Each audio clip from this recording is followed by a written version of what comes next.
There's no feeling more intense than starting over. If you deleted your homework the day before it was due, as I had, or if you left your wallet at home and you have to go back after spending an hour in the commute. If you won some money at the casino and then put all your winnings on red but it came up black. If you got your best shirt dry cleaned before a wedding and then immediately dropped food on it. If you won an argument with a friend and then later discovered that they just returned to their original view. Starting over is harder than starting up. If you're not ready for that, like if you've already had a bad day, then what you're about to go through might be too much. Feel free to go away and come back. I'll be here. Alright, thanks for coming with me on this trip. I'll understand if you have to take a break at any point. Just find a safe place to stop and quit the game. And don't worry, I'll save your progress, always. Even your mistakes. This game is a homage to a free game that came out in 2002, titled Sexy Hiking. The author of that game was Jazuo, a mysterious Czech designer who was known at the time as the father of B games. And B games are rough assemblages of found objects. Designers slap them together very quickly and freely, and they're often too rough and unfriendly to gain much of a following. They're built more for the joy of building them than as polished products. In a certain way, Sexy Hiking is the perfect embodiment of a B game. It's built almost entirely out of found and recycled parts, and it's one of the most unusual and unfriendly games of its time. In it, your task is simply to drag yourself up a mountain with a hammer. And that act of climbing, in the digital world or in real life, has certain essential properties that give the game its flavor. No amount of forward progress is guaranteed. Some cliffs are too sheer or too slippery. And the player is constantly, unremittingly in danger of falling and losing everything. Anyway, when you start Sexy Hiking, you're standing next to this dead tree that blocks the way to the entire rest of the game. It might take you an hour to get over that tree, and a lot of people never got past it.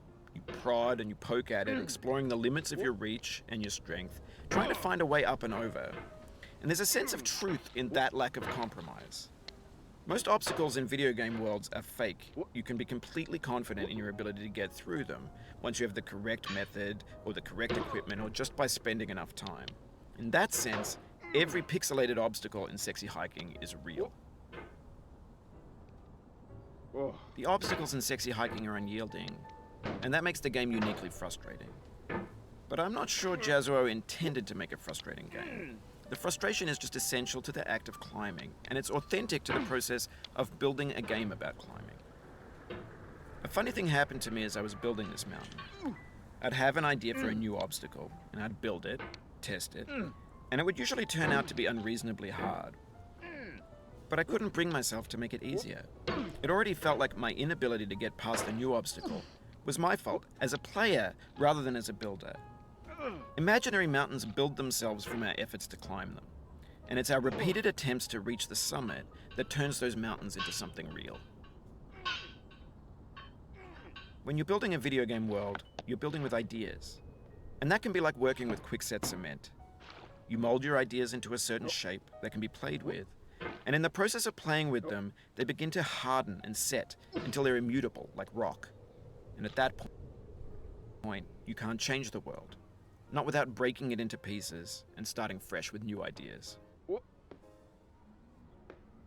For years now, people have been predicting that games would soon be made out of prefabricated objects, bought in a store and assembled into a world. And for the most part, that hasn't happened, because the objects in the stores are trash.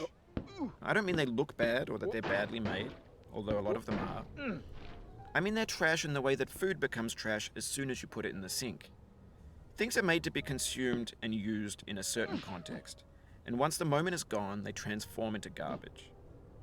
In the context of technology, those moments pass by in seconds. Over time, we've poured more and more refuse into this vast digital landfill that we call the internet. It now vastly outnumbers and outweighs the things that are fresh and untainted and unused. When everything around us is cultural trash, trash becomes the new medium, the lingua franca of the digital age. And you can build culture out of trash. But only trash culture. B games, B movies, B music, B philosophy.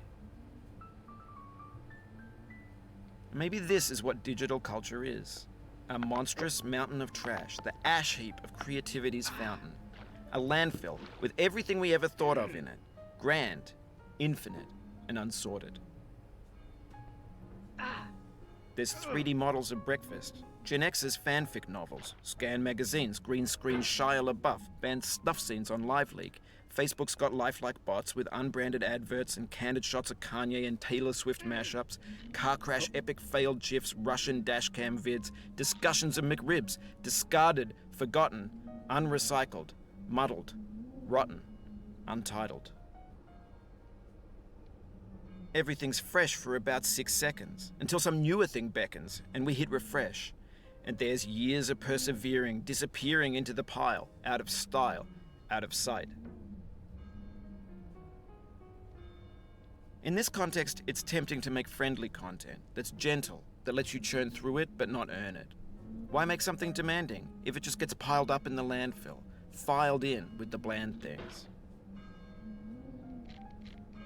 When games were new, they wanted a lot from you. Daunting you, taunting you, resetting and delaying you. Players played stoically. Now everyone's turned off by that. They want to burn through it quickly, a quick fix for the fickle, some tricks for the clicks of the feckless. But that's not you, you're an acrobat. You could swallow a baseball bat. Now I know, most likely you're watching this on YouTube or Twitch, while some dude with 10 million views does it for you, like a baby bird being fed chewed up food. That's culture too. But on the off chance that you're playing this, what I'm saying is, trash is disposable, but maybe it doesn't have to be approachable. What's the feeling like? Are you stressed? I guess you don't hate it if you got this far. Feeling frustrated? It's underrated. An orange is sweet, juicy fruit locked inside a bitter peel. That's not how I feel about a challenge. I only want the bitterness. It's coffee. It's grapefruit. It's licorice. It feels like we're closer now. Composer and climber, designer and user. You could have refused, but you didn't. There was something in you that was hidden, that chose to continue.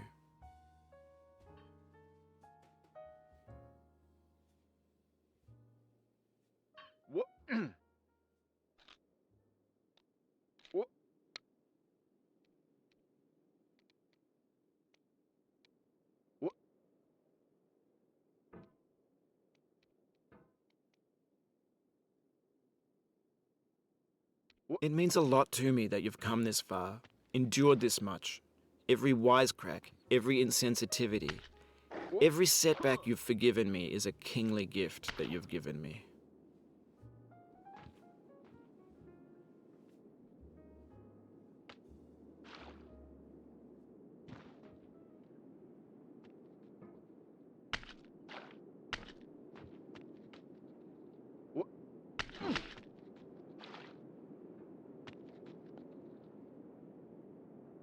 We have the same taste, you and I. It's not ambition. It's ambition's opposite.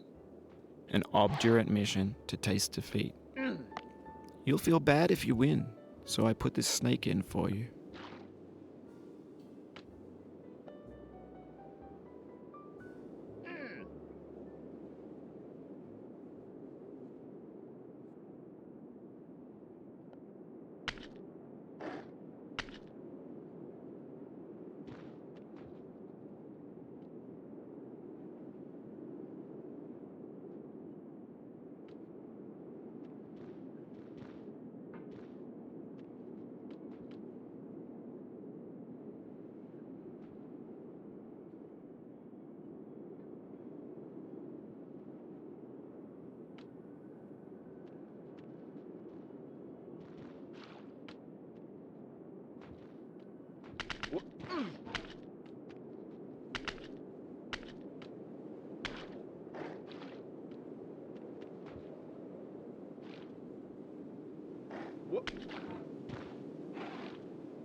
Have you thought about who you are in this?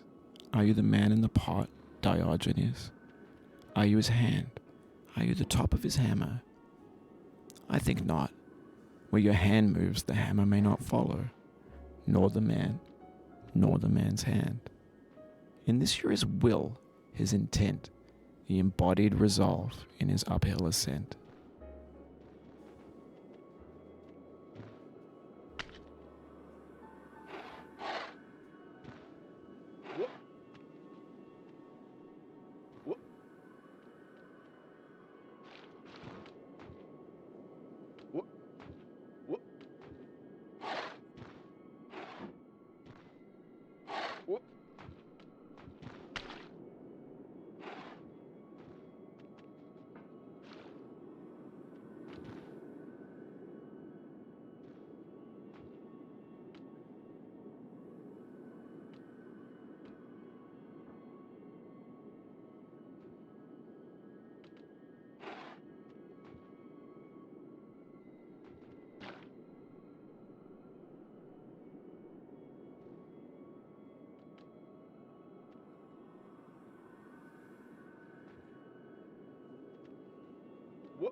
Now, you've conquered the ice cliff, the platforms, the church, and the rectory, the living room and the factory, the playground, the construction site, the granite rocks, and the lakeside.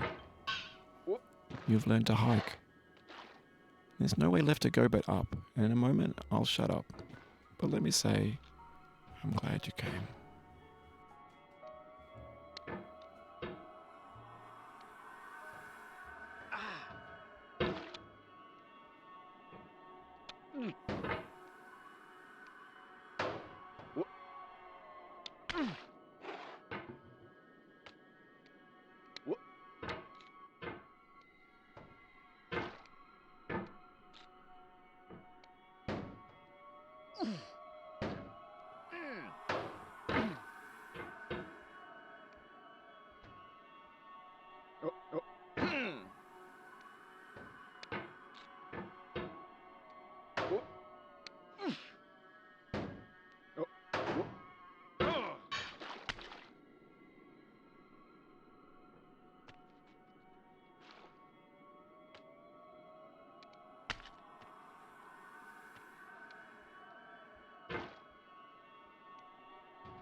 I dedicate this game to you, the one who came this far. I give it to you with all my love.